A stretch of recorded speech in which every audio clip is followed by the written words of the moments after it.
बिस्मिल्लाहिर्रहमानिर्रहीम। आप देख रहे हैं यूट्यूब चैनल। मैं हूं मोहम्मद नसरुल्लाह। आज हम अपनी पिछली जो अफ़गानिस्तान के रिलेटेड सीरीज़ है उसकी अगली वीडियो करने जा रहे हैं।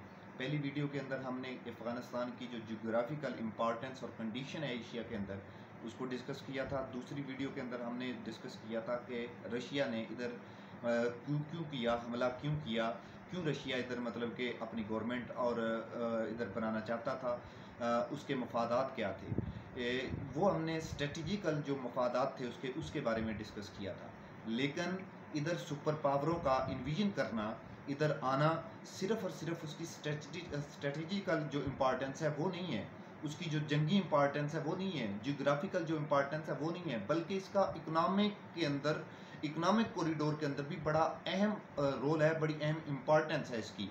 अफ़गानिस्तान से सारी वस्त एशिया की रियासतों का, ममालिक का रास्ता खुलता है, वहाँ से मतलब कि जगह मिलती है। आपको शायद मालूम हो कि चाइना जो इससे पहले पूरी दुनिया के अंदर सिल्क सप्लाई करता था, जो सिल्क रोड था, उसका लिंक भी अफ़गानिस्तान से बनता है।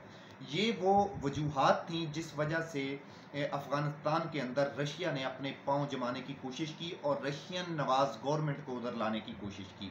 और इसके पीछे जब इसके साथ मैंने आपको बताया था, जो इसके साथ अफ़गानिस्तान के साथ मफाद रिलेट करता है वो पाकिस्तान का करता है और उससे ज़्यादा चाइना का करता है। ये कैसे पॉसिबल है कि एक सुपर पावर मतलब कि हज़ारों मील दूर से उठे और आके अफ़गानिस्तान में अपनी मर्जी की गवर्नमेंट इस्टेब्लिश करना चाहे, और अपनी मर्जी की गवर्नमेंट इस्टेब्लिश करने के बाद आप ज़रा सोचें कि अगर फारा वाइल आप सोचें कि अगर अफ़गानिस्तान के अंदर रशिया की गवर्नमेंट होती तो ये जो 2600 किलोमीटर का लंबा बॉर्डर, जिसको आप डेफिनेट लाइन के नाम से याद करते हैं, पुकारते हैं, मतलब कि इसकी क्या सूरत हाल होती। मतलब कि उसमें अभी हम जो हमारे भाई हैं, मुसलमान भाई हैं अफ़गानिस्तान, उसकी वजह से जो मतलब कि क्रॉस फायरिंग होती है, लोग आते जाते हैं, दहशतगर्द आते हैं, मतलब कि बहुत से मसाइल हैं। उन मसाइल के ऊपर हम फिर किसी वीडियो के अंदर बात करेंगे कि मतलब कि वो रशिया के आने से क्या मसाइल पैदा हो सकते थे। फिलहाल हम इस पे बात कर रहे हैं कि चाइना और पाकिस्तान उससे किसी सूरत में भी लातल्लक नहीं रह सकते थे। ये चाइना और पाकिस्तान को इकोनॉमिकली, जियोग्राफिकली, स्ट्रेटजिकली इसको तबाह करने का एक मंसूबा था। असल में रशिया का टारगेट अफगानिस्तान नहीं था, रशिया का टारगेट आगे की तरफ था, जिसको खुल के ना रशिया बयान कर सकता था, ना मतलब कि स्टेट्स की मजबूरी होती है। पाकिस्तान और चाइना बयान कर सकते थे कि इधर आने से हमें क्या मजबूरी है, रशिया के आने से हमें क्या मसाइल आ सकते हैं। आप ज़रा फारा मूवमेंट ज़रा सोचें कि एक सुपर पावर को, अफगानिस्तान के अंदर हिस्ट्री आप पढ़ लें, कभी भी स्टेबल गवर्नमेंट नहीं रही है। लोग आपस में कबाइल की लड़ाई रही है, खितों की लड़ाई रही है, उधर कोई इंडस्ट्री नहीं है, उधर कोई खातर खा मतलब कि आप कह लें कि उनकी कोई इकोनॉमिक प्रॉस्पेरिटी ऐसी नहीं है, स्टेबल गवर्नमेंट नहीं थी, उधर कोई इस किस्म का स्कोप नहीं था। इसके बावजूद ये सुपर पावरें क्यों इधर आके कू करने की कोशिश की, मतलब कि पहले रशिया ने और फिर अमेरिका ने।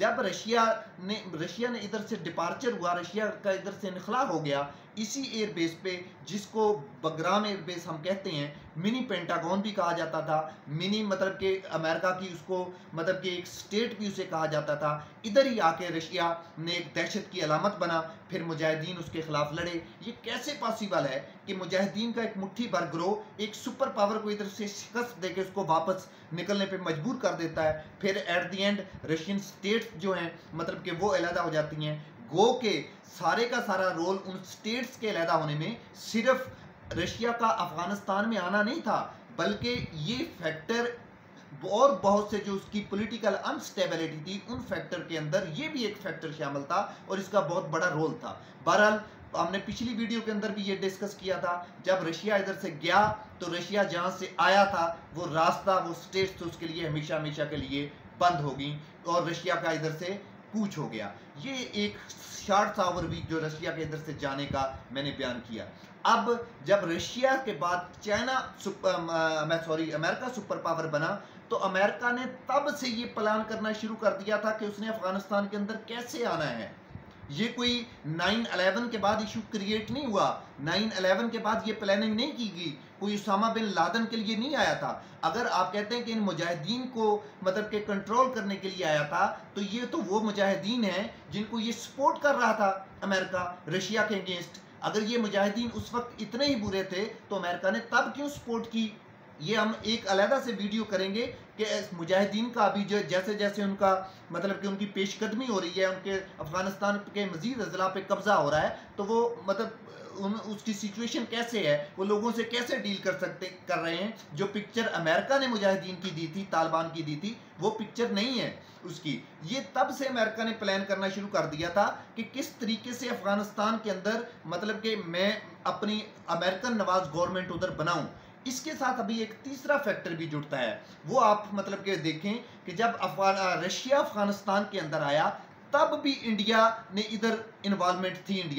इंडिया ने इधर इन्वेस्टमेंट की, इंडिया ने इधर अपने सफारत खाने बनाए, इंडिया ने इधर लोगों को खरीदा, इंडिया ने इधर अपने एजेंट छोड़े, इंडिया ने इधर अपने जासूस छोड़े, इंडिया ने वो मतलब के राह ने उन ग्रोहों से रब्ता किया जो डेवरेंट लाइन पाकिस्तान की बाउंड्री पे आके फायरिंग करते थे, उनको ट्रेनिंग दी जाती थी, फिर पाकिस्तान के अंदर यहीं से वो इन्वेस्टमेंट करते थे।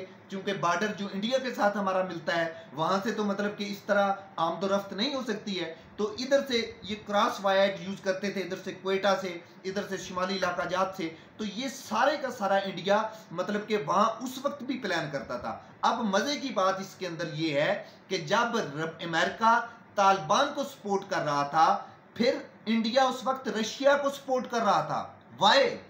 अगर तो रशिया क्यों कर रहा था, आज फिर अमेरिका तालिबान को सपोर्ट कर रहा है जब, तो फिर ये इंडिया अमेरिका को सपोर्ट कर रहा है। क्यों? क्योंकि इंडियन मकसद है, उनका जो ऑब्जेक्टिव है वो और कोई नहीं है, वो फकत और फकत अफगानिस्तान के अंदर अपने पांव जमाना, वहां पे जो उन्होंने अरबों डॉलर की इन्वेस्टमेंट की हुई है उसको सिक्योर करना। इंडिया को उस वक्त भी मतलब कि नाकामी का सामना करना पड़ा था, आज भी नाकामी का सामना करना पड़ा है। और इस तरीके से अमेरिका ने अपने 20-30 साल की प्लानिंग के बाद फिर अफगानिस्तान के अंदर अपनी फौजों को दाखिल किया। उसने यूरोपीय यूनियन से किस तरह मदद ली, जर्मनी, इटली, इसकी फौजों से किस तरह उन्होंने मदद ली और किस तरह ये एक बयानिया बनाया वर्ल्ड लेवल पे, इसकी हम अगली वीडियो पे बात करेंगे। अब तक के लिए इतना ही। अल्लाह हाफिज। आप अपने और अपने अहले खाना का ख्याल रखिएगा।